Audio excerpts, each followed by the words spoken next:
it's Esther coming to you again with perfectly good hands. You're in good hands today. Yep, they work again. They're fine. They got well. They got well kind of quickly, so I was able to make things again. I'm so happy. Let's see, we have a new member today. Only one, called Knitter Chick or Knitter Chic. I don't know how she pronounces it. It's a nice name. That's our new person, and we have 100 people now. We're 100 strong. Oh my goodness. And I wanted to ask how Carola Rother's doing in Bavaria, and tell her I looked up Bavaria on the internet, and oh my word, that's a beautiful place. I don't think I told you I looked you up, because I kept saying I was going to. Well, I finally did, and oh my gosh, it's beautiful. It's historical, isn't it? It's really pretty. I wish I could go there. So, I have things to show. Yahoo! I have one finished object. Oh, what am I talking? I have more than one finished object. One big finished object. And that is, it's still wet. I didn't get a chance to finish it. It is a shawl called the Easy Peasy 2.0 shawl. Now, why? I don't know why they called it that. It's not a very good name. But that is it. The Easy Peasy 2.0 shawl. It's big. It's wet. Let me put it back. It was a very fun shawl to make. I'll show you the pattern. Easy Peasy 2.0. And see these little parts? These were fun to make. This little stripes of easy lace. I guess you might even call it faggoting, or it's the easiest lace ever. Before you get to the middle marker, you go knit two together, yarn over, and then you know, do the marker, slip the markers, and then it is yarn over SSK. So it's very simple. It's very pretty, and on the back you just purl and make nice pretty strips of that. It was really fun. I really enjoyed that pattern. And since I finished it, I started another one. This is in a purpley red, I guess maroon red or something. It's got a nice big old spine. I like that 4-stitch spine down the back. It'll be a triangle shawl with ribbing at the bottom. A lot of ribbing. It looks nice, see? Like that. I like all this ribbing down here. It'll be like, 6 inches. So it's a big, long rib, not just a little short thing at the bottom. It'll be nice. That's called Ella. It's a free pattern. This is a free pattern. Ella. And this Easy Peasy one was free also. They're both on Ravelry. I love it. I'm having lots of fun. Here's the yarn I'm making the new one with, Encore color spun. It's really pretty. Part of it's a deep maroon, and then part of it's barber poled with sort of a gray and lighter red. It's very pretty. I have a whole bunch of this, and I showed you I bought you this before. So I found the perfect project for it.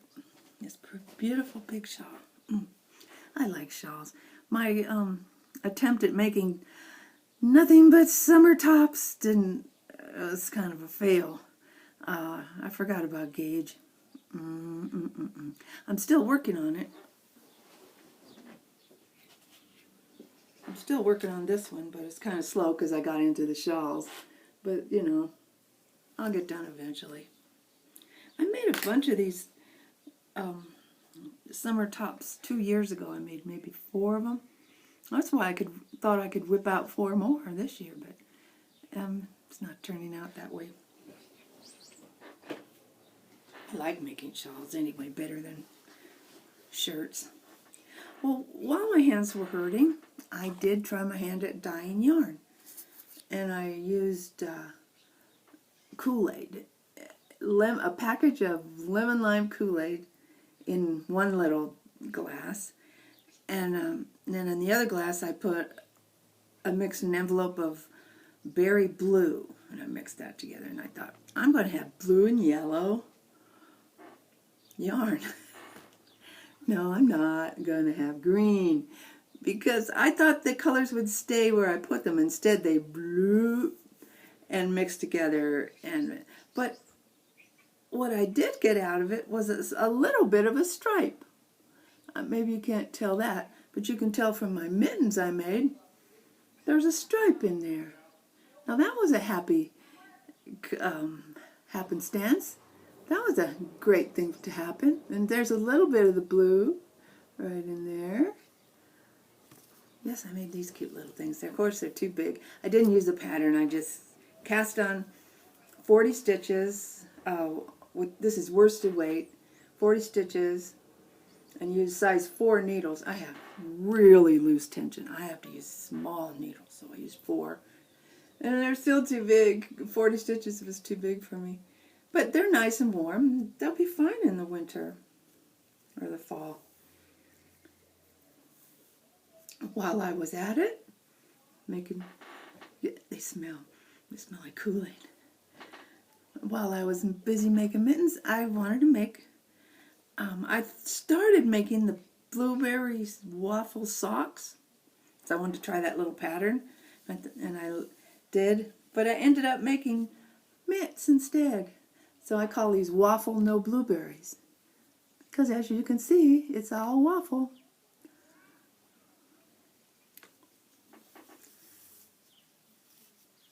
Ta-dee! I love these. This is made out of Barocco Vintage, which is just a nice workhorse yarn.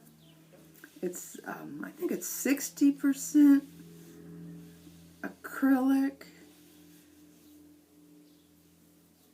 and nylon, and maybe 40% wool, something like that. I thought, the nylon and the wool, I think those would make good thick winter socks. And that's what I started out to make, but instead I wanted to turn them into mitts. But I am going to use that. I think I will use that Barocco Vintage, because it has that nylon in it. I am going to make socks for the winter. And I have a purpley color, which could be the blueberries, of course. So that was fun.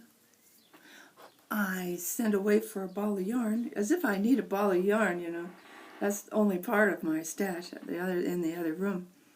But I saw this color online and I just loved it. It's fingering weight. It's Madeline Tosh Light. And it is called... Let me take this out and look. Undergrowth. Oh, that's a nice name for this. Undergrowth. Because it's a very dark greeny blue. Very greeny. It's very pretty. I just want a pure blue little throw-over shawl. I would love that. I had the store wind it this time. Usually I just wind it myself. You know what I do is I take a skein of yarn, untie it and put it around my neck, and then just roll it up. Just roll, roll, roll, roll, roll. Taking it off my neck. But this time I thought, they can wind it. They do it for free. So I said, please wind it. It's very nice. So it's all ready to go. I don't have to wind it up. I have to find just the right pattern. I was thinking I'd dye some more yarn. I got some purple Kool-Aid. I know I said, I think it turns sort of brown, but I'm going to try. I could put a little red in there if it looked like it wasn't going to be purpley enough. I think I'll try. So I have some more white yarn now. Some more of this white yarn. Well, it used to be white. Oh, it was Mother's Day. I hope you had a nice Mother's Day. I did. My husband gave me these French soda pops called Diablo, I think. Doesn't that mean devil? Oh, well. Diabolo. Blueberry lemonade French soda. It is so delicious. It's not real sweet. In fact, it's very tart. But it's interesting flavor. It tastes like blueberry lemonade and sparkling water. It's very refreshing. It got kind of warm. It's better when it's super cold. I think I'll put some ice on it after a while. Anyway, so he gave me a couple of those sodas. Another one, the other one's a different flavor. It's pretty sort of peach flavor, I think. And a card. It's very nice. My daughter called me, but my son didn't. He's off in the wild blue yonder somewhere being a man. So I had a nice day. I made my own dinner. I made chicken and potatoes and gravy and vegetable. And we had that. And then I just laid around knitting and looking at TV and stuff. I'm watching the best show. It's on the Amazon Prime. And it's called Lark Rise to Candleford. It's so fun. It's a television show from over there in England. And there's 4 seasons of it. And I've been watching a couple seasons a day. I'm in 3rd season now.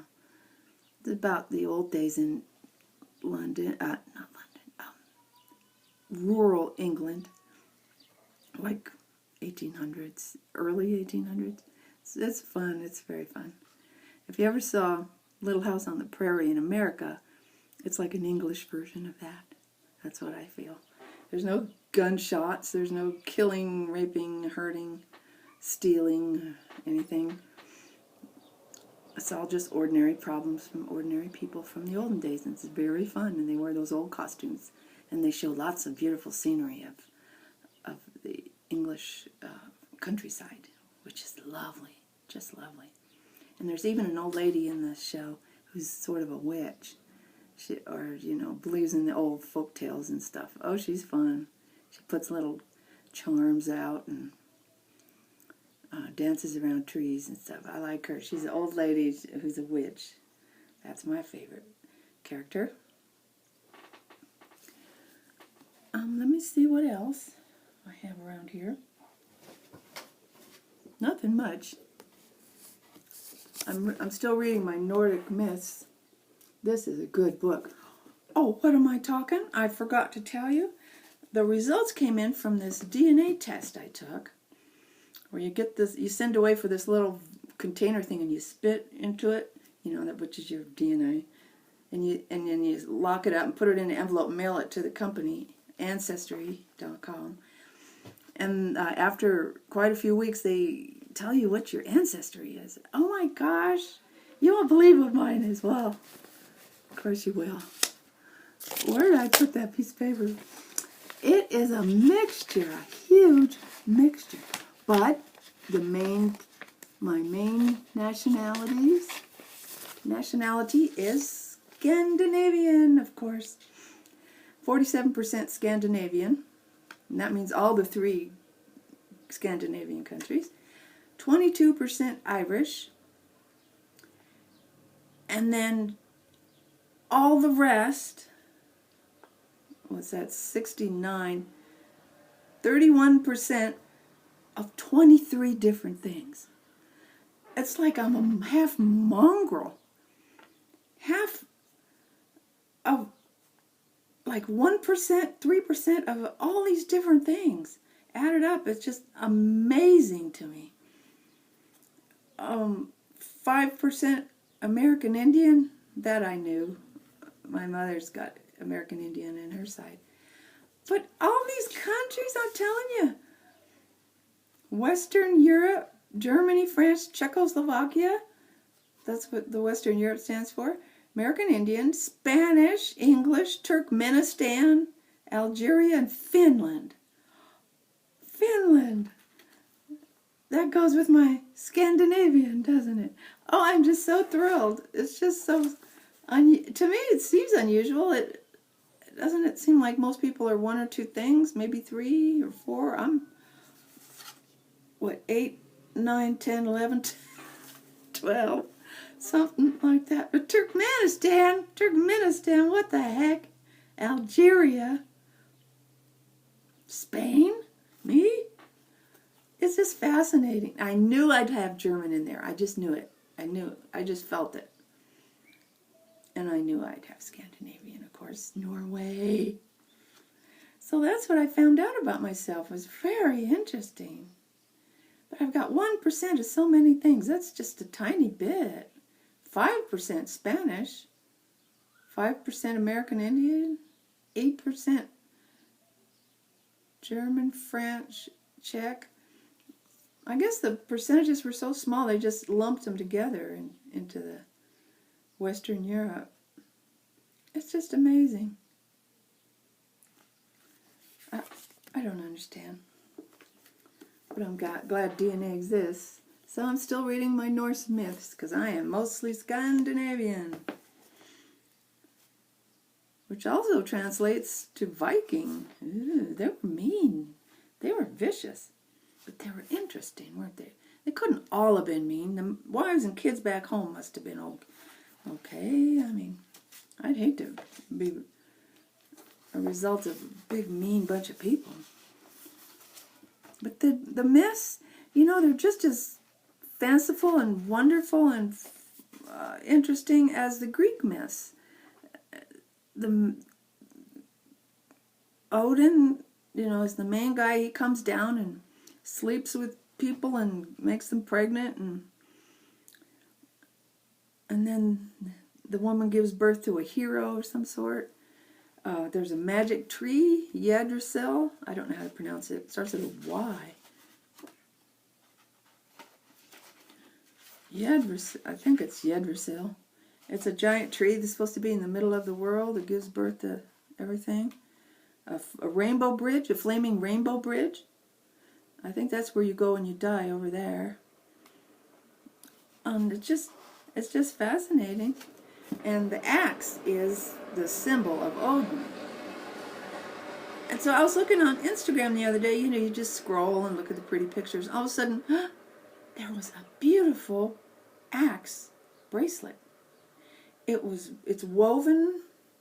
It's leather, pieces of leather woven like a rope, and dyed pretty brown.